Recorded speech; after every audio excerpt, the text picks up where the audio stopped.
महाभारत के द्रोण पर्व में कुरुक्षेत्र युद्ध के 11वें से 15वें दिन का वर्णन है, जिसमें द्रोणाचार्य कौरव सेना के सेनापति बनते हैं और युद्ध के महत्वपूर्ण घटनाक्रम घटित होते हैं। ये पर्व हमें कई महत्वपूर्ण शिक्षाएं प्रदान करता है।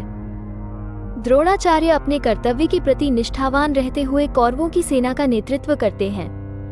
ये सिखाता है कि हमें अपने कर्तव्यों का पालन ईमानदारी से करना चाहिए, भले ही परिस्थितियां कितनी भी कठिन क्यों न हो।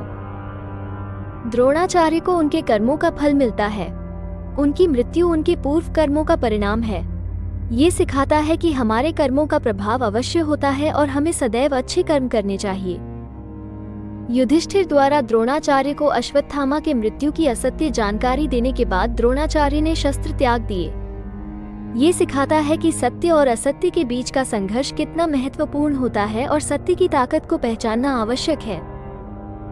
श्री कृष्ण और अर्जुन की युद्ध में रणनीति और बुद्धिमत्ता का प्रदर्शन हमें सिखाता है कि कठिन परिस्थितियों में सही रणनीति और बुद्धिमत्ता से ही विजय प्राप्त की जा सकती है। अभिमन्यु की मृत्यु एक महान बलिदान का उदाहरण है।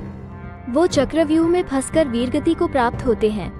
ये सिखाता है कि महान लक्ष्यों के लिए त्याग और बलिदान आवश्यक है।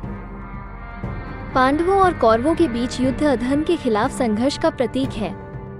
ये सिखाता है कि हमें हमेशा अधर्म का विरोध करना चाहिए और धर्म का पालन करना चाहिए।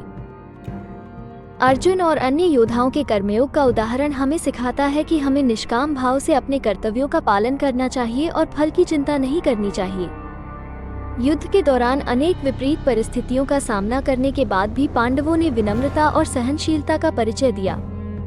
ये सिखाता है कि कठिन परिस्थितियों में भी हमें विनम्र और सहनशील बने रहना चाहिए।